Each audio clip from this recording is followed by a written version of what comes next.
نظر نہیں آتی کہ انہوں نے سیاسی حالات کے تحت یا جو خلافت بہت بڑی ہو گئی تھی اس کے تحت خلافت کا دعویٰ انہوں نے کیا. تو برائے مہربانی اس پہ تھوڑی سی روشنی ڈالیے. دوسرا میں سوال آپ سے یہ کرنا چاہوں گا، یا جو دوسرا نقطہ ہے وہ میرا یہ ہے کہ آپ نے ثقیفہ بنی ساعدہ کا ذکر کرتے ہوئے یہ کہا کہ یہ بتایا ہمیں کہ حضرت سعد بن عبادہ کی طرف سے خلافت کا دعویٰ سامنے آنا شروع ہوا، اور یہ خطرہ پیدا ہوا کہ مسلمانوں کے جو دو بڑے گروہ تھے اس وقت، انصار اور مہاجرین، ان میں تلوار نکل سکتی تھی. تو اس مقام پہ حضرت ابوبکر صدیق نے ایک خطبہ دیتے ہوئے حضرت سعد کو یہ یاد دلایا کہ سعد تمہیں یاد ہونا چاہیے کہ فلاں موقع پہ حضور پاک نے یہ واضح طور پہ کہا تھا کہ جو خلافت ہے یا جو امارت ہے میرے بعد وہ مسلمانوں کے پاس اس طرح منتقل ہوگی کہ وہ قریش کے پاس چلی جائے گی، جس پہ حضرت سعد نے کہا کہ ہاں مجھے یاد ہے. اور اس کے بعد جو ایک بظاہر ایک بڑا مسئلہ کھڑا ہوتا ہوا نظر آ رہا تھا وہ دب گیا. تو اس موقع پہ آپ نے فرمایا کہ حضرت سعد جو ہیں وہ اگر حریص ہوتے حکومت کے تو وہ اگر انکار کرتے تو معاملہ بڑھ سکتا تھا، لیکن آپ نے یہ کیٹیگوریکلی کہا کہ ایک صحابی جو ہے وہ حضور پاک کے نام پہ جھوٹ نہیں بول سکتا، وہ غلط بیانی نہیں کر سکتا. تو اس طرح ایک حدیث جو واضح موجود تھی اس نے اس مسئلے کا فیصلہ کر دیا. تو میرا پوچھنا آپ سے یہ ہے کہ اگر ایک حدیث فیصلہ ثقیفہ بنی ساعدہ میں کر سکتی ہے تو ایک دوسری حدیث جو ہے وہ صفین کے دوران جب ایک واقعہ ہوا اس کے بعد وہ حدیث سامنے آئی لوگوں کے، تو اس نے پھر فیصلہ وہاں پہ لوگوں کے لیے کیوں نہیں کیا؟ یا ہم اس حدیث کی بنا پہ یہ کیوں نہیں کہہ سکتے کہ جنگ صفین میں یا اوورآل حضرت معاویہ جو ہیں ان کا جو موقف تھا وہ درست نہیں تھا؟ اور وہ حدیث یہ ہے، آپ کو آف کورس پتہ ہوگا کہ ایک بڑے جلیل القدر صحابی تھے یاسر بن عمار، ان کو یہ چند ان شروع کے لوگوں میں تھے جو شہید ہوئے، یہ حضرت علی کی فوج میں تھے اور حضرت معاویہ کی فوج کے ہاتھوں انہوں نے شہادت پائی. اور ان کے بارے میں جو ایک حدیث بڑی مشہور ہے وہ یہ تھی کہ حضور پاک نے کہا تھا کہ یہ جو صحابی ہیں میرے یاسر بن عمار، ان کو ایک باغی گروہ قتل کرے گا. اب اس حدیث کا میں آپ کو حوالہ دینا چاہوں گا. یہ حدیث جو ہے یہ بخاری میں ہے، مسلم میں ہے، ترمذی میں ہے، نسائی میں ہے، طبرانی میں ہے، بیکہی میں ہے، مسند ابو داؤد میں ہے، طیالسی میں ہے، اس کے علاوہ دوسری کتب میں بھی موجود ہے. اور ان کو جو بیان کرنے والے ہیں وہ بھی بہت جلیل القدر صحابی ہیں، مثلا ابو سعید خدری ہیں، ابو قتادہ انصاری ہیں، حضرت ام سلمہ ہیں، حضرت عبداللہ بن مسعود ہیں، عبداللہ بن عمرو بن عاص ہیں، ابو ہریرہ ہیں، عثمان بن عفان ہیں جو کہ تیسرے خلیفہ تھے، حضرت حذیفہ ہیں، ابو ایوب انصاری ہیں، حضرت ابو رافع ہیں، حضرت خزیمہ بن ثابت ہیں، عمر بن عاص خود ہیں، ابو الیسر ہیں، عمار بن یاسر ہیں خود، اور اس کے علاوہ بہت سے دوسرے صحابہ ہیں جنہوں نے اس حدیث کو بیان کیا ہے. اور یہ واضح طور پہ یہ کہتی ہے کہ یاسر بن عمار کو ایک باغی گروہ قتل کرے گا. تو کیا اس حدیث کے آنے کے بعد صورتحال واضح نہیں ہو جاتی سب کے لیے؟ تو آپ اس حدیث کے بارے میں کیا کہتے ہیں اور اپنا موقف پیش کیجئے کہ آپ اس حدیث کو اگر مانتے ہیں تو اس کے بعد پھر کیا معاملہ صاف نہیں ہو جاتا کہ کون غلطی پہ تھا اور کون غلطی پہ نہیں تھا؟ تو اس کے متعلق پلیز ذرا اپنے خیالات سے ہمیں مستفیض فرمائیے. تیسرا نقطہ، اگر یہ ساری باتیں ہم چھوڑ دیں، تیسرا نقطہ جو ہے میں یہ بیان کرنا چاہتا ہوں. آپ یہ کہتے ہیں بڑے شد و مت سے کہ حضرت علی کا جو خلافت جو ان کو خلیفہ بنایا گیا اس میں اس تبدیلی کا لحاظ نہیں رکھا گیا کہ جو اس وقت سیاسی طور پہ موجود تھی، جس میں آپ نے کہا کہ خلافت بہت بڑی ہو گئی تھی، اس میں نئے نئے لوگ شامل ہو رہے تھے، نو مسلم بھی تھے، غیر مسلم بھی تھے، نئے کلچر بھی تھے. لیکن آپ نے اس کا کچھ تفصیل سے یا کوئی کیٹیگوریکلی کوئی مثال نہیں دی کہ وہ تبدیلی جو ہے وہ کیسے اثر انداز ہو سکتی تھی نئے خلیفہ کو چننے کے لیے، یا نئے خلیفہ کو اس تبدیلی کے تحت کیا کن باتوں کا ہم خیال رکھتے، کیا ایسے مسائل پیدا ہو گئے تھے جو تبدیلیاں آپ نے ارشاد فرمائیں. اس سلسلے میں کسی صاحب نے آپ سے سوال بھی کیا تھا دوسری ویڈیو کے آخر میں، جس کا اس سوال کا جواب آپ نے تیسری ویڈیو کے میں دیا، بڑی تفصیل سے دیا، لیکن آپ نے یہ ہمیں یہ بتایا نہیں کہ اس تبدیلیاں جو آپ بیان کرتے ہیں اس کی وجہ سے کیا ایسے مسائل پیدا ہو گئے تھے جس کی وجہ سے حضرت علی کی خلافت کو چھوڑ کے دوسروں کو بھی حق حاصل ہو گیا تھا کہ وہ بھی اپنی حکومت کا دعویٰ کرتے۔ اور اس میں جو ایک ضروری نکتہ ہے وہ یہ ہے کہ جو حضرت علی کے لیے بڑے بڑے مسائل جن لوگوں نے پیدا کیے، حیرت انگیز طور پہ ان میں سے کوئی بھی شخص ایسا نہیں تھا کہ جو نئی حکومتیں شامل ہو رہی تھیں اسلامی حکومت میں، یا کوئی نئے علاقے شامل ہو رہے تھے، یا کوئی ایسے نئے گورنر تھے کہ جو نئے علاقوں پہ لگائے گئے، ان میں سے تو کوئی بھی شخص نہیں تھا۔ یعنی تبدیلی یہ ان علاقوں میں سے تو آئی نہیں ہے، یہ تبدیلی یا تو حضرت عائشہ جو ام المومنین ہیں، حضرت طلحہ ہیں، حضرت زبیر ہیں رضی اللہ تعالیٰ عنہ، ان کی طرف سے معاملات جو ہیں وہ حضرت علی کے ساتھ کچھ کشیدہ ہوئے، یا حضرت معاویہ کی طرف سے ہوئے۔ اور یہ جو صاحبان ہیں یہ اسی سسٹم کا حصہ ہیں، شروع سے مدینہ ہی میں رہتے تھے۔ جو پہلے 3 صحابہ ہیں، حضرت معاویہ تو شام کے گورنر تھے، اور شام جو ہے وہ بھی کوئی نیا صوبہ فتح نہیں ہوا تھا، اور نہ ہی حضرت معاویہ نے اس کو فتح کیا تھا۔ تو تبدیلی تو وہی لوگ ہیں جو پہلے سے اس سسٹم کا حصہ ہیں، ان کی طرف سے جو اعتراضات ہیں حضرت علی کے خلاف وہ انہی کی طرف سے سامنے آ رہے ہیں۔ وہ کسی باہر کی ریاست یا حکومت جو نئی نئی ابھی مسلمان ہوئی ہے یا خلافت میں شامل ہوئی ہے، ان کی طرف سے تو کوئی مسئلہ نہیں پیدا ہوا۔ تو پھر یہ جو آپ بار بار بات کرتے ہیں اس وقت سیاسی صورتحال تبدیل ہو گئی تھی، وہ اس کی وجہ سے مسئلہ کیا پیدا ہوا تھا جس کی وجہ سے یہ کہا جا سکتا ہے کہ حضرت علی کو خلیفہ چنتے ہوئے اس کا خیال نہیں رکھا گیا؟ تو پلیز ذرا اس پہ کیٹاگوریکلی ہمیں بتائیے کہ آپ کہنا کیا چاہتے ہیں۔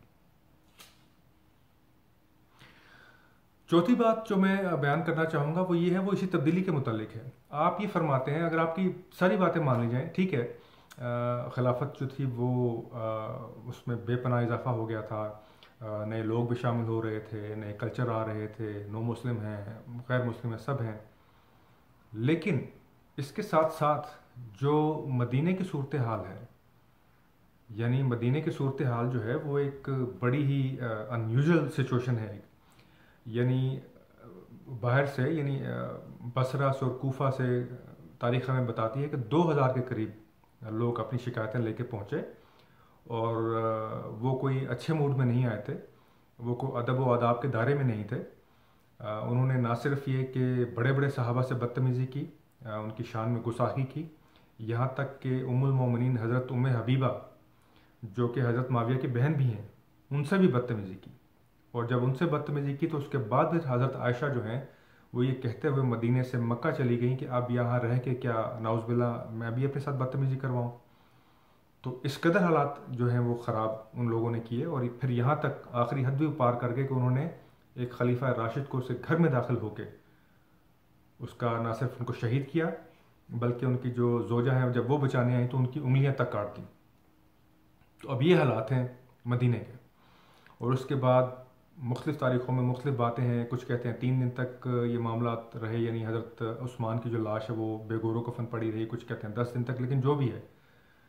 سوال میرا یہ ہے کہ ان حالات میں جبکہ مدینہ کے یہ حالات تھے اور کوئی جلیل القدر صحابی سامنے نہیں آیا، کسی نے آ کے صورتحال کو سنبھالنے کی کوشش نہیں کی،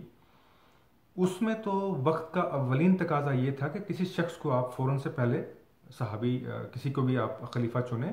وہ حالات کو قابو میں لے کے آئے، امن و امان قائم کرے، اس کے بعد پھر یہ بحث ہو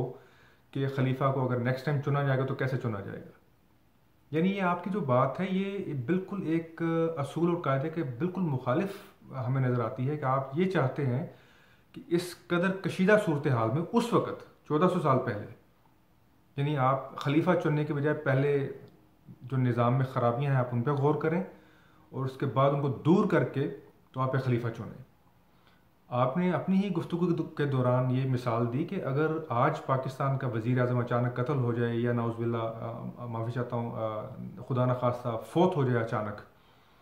تو آپ کہتے ہیں کہ دیکھیے کیسی کیسی افواہیں سامنے آئیں گی، لوگ کیسی کیسی سیاست کریں گے۔ تو اگر آپ اس مسئلے کو آج ہی کے اس میں تناظر میں رکھ کے دیکھیں تو کیا فرض کریں کہ ایک وزیر اعظم جو ہے وہ جب اس کی حکومت بنی تو دھاندلی کا شور مچا اور لوگوں نے کہا کہ غلط وزیر اعظم بنا، جیسے کہ ہماری عام حکومتوں میں ہوتا ہے، اب وہ قتل ہو گیا ہے یا وہ اچانک فوت ہو گیا ہے. اسلام آباد کے جو حالات ہیں وہ شدید سازشوں کی لپیٹ میں ہیں. اب کیا یہ اس کو عقل کے تقاضوں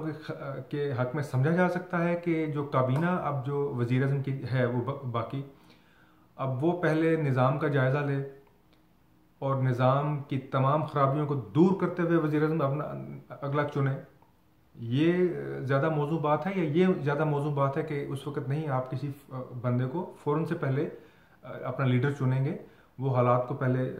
کام کرے گا، سکون میں لے کے آئے گا، جو ابتری پھیلی ہوئی ہے شدید قسم کی ہر طرف اس کو وہ ٹھنڈا کرے گا، اس کے بعد جو ہے اس بات پہ غور کیا جائے گا کہ نظام میں کہاں کہاں اور کیا کیا خرابیاں ان کو دور کیا جائے. تو جب آپ یہ کہتے ہیں حضرت علی کو چنتے ہوئے اس بات کا خیال نہیں رکھا گیا، تو کیا آپ سمجھتے ہیں کہ اس وقت اس زمانے میں اس قبائلی نظام میں یہ جو تھا اس چیز کی گنجائش موجود تھی کہ بجائے کہ جو صورتحال خراب ہے اور جس کی وجہ سے یہ خدشہ پیدا ہو سکتا تھا یا ہوا ہوگا کہ مدینے اگر دارالخلافہ کی صورتحال ہے تو اس کی وجہ سے کہ باہر ہر صوبے میں بغاوت نہ پھیل جائے، ہر صوبہ جو ہے اس میں کوئی نہ کوئی لوگ نہ اٹھ کھڑے ہوں. تو اس کے پیش نظر کیا اس بات کی گنجائش موجود تھی کہ اس وقت حالات کا جائزہ لیا جاتا، نہ بجائے اس کے کہ آپ کسی بندے کو خلیفہ چنتے جیسے کہ چنا گیا اور وہ حالات کو پہلے کام کرتا، سکون میں لے کے آتا، اس کے بعد پھر آپ جو مسائل ہیں ان پہ غور کرتے ہوئے جو نظام کی خامیاں ان کو دور کرتے. تو اس بات پہ اپنے خیالات سے ہمیں ضرور آپ ہمیں بتائیے کہ اس بارے میں آپ کیا سوچتے ہیں. پھر آپ یہ کہتے ہیں کہ اگر حضرت علی کو بالکل ٹھیک مان لیا جائے، اور مجھے اس حیرت ہوئی آپ کے اس اگر کہنے پہ کہ آپ ایک طرف تو یہ کہتے ہیں کہ وہ ان کی سیرت پہ، ان کے کردار پہ، خلافت سے پہلے، خلافت کے بعد، حضور پاک کے ساتھ، حضور پاک کے بعد ہم کسی چیز پہ انگلی نہیں اٹھا سکتے. ان کی سیرت، ان کا کردار شایان شان ہے ایک خلیفہ راشد کے. تو اس کے ساتھ جب آپ اگر لگاتے ہیں تو پھر مجھے حیرت ہوتی ہے کہ آپ نے پھر اگر کیوں لگایا. اگر آپ کو اس میں کوئی شبہ ہے تو اس کو بیان کیجیے. اس کو جب آپ کھل کے بات کر رہے ہیں اس موضوع پہ تو آپ کو پھر اس اگر کو ایکسپلین کرنا چاہیے کہ آپ نے اگر کیوں کہا. لیکن اینی وے آپ نے یہ کہا کہ اگر ان کو بالکل ٹھیک مان لیا جائے تو ہمیں پھر یہ ماننا پڑے گا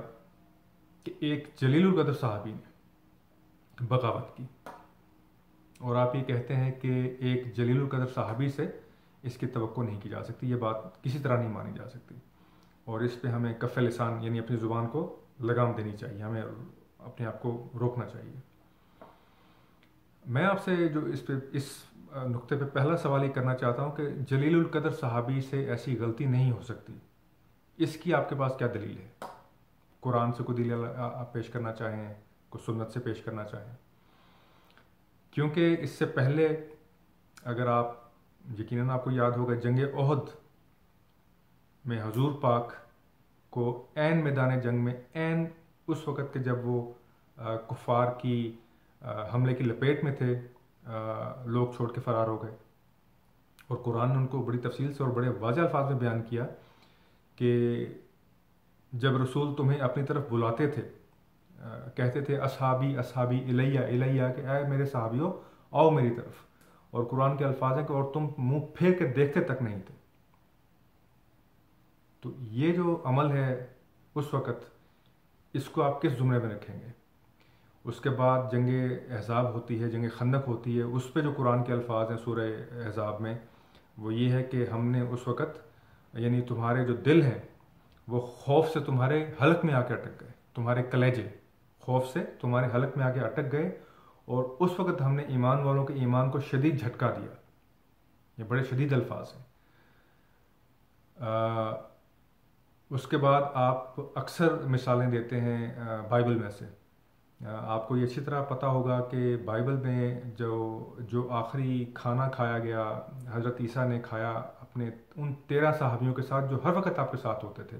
اور ظاہری بات ہے اس وقت کے لحاظ سے وہ اپنے وقت کے بہت جلیل القدر صحابی تھے حضرت عیسیٰ کے، جن کی تعداد 13 تھی. ان کو حضرت عیسیٰ نے یہ فرمایا کہ عنقریب میں یہاں سے رخصت ہو جاؤں گا اور میرے جانے کے فوراً بعد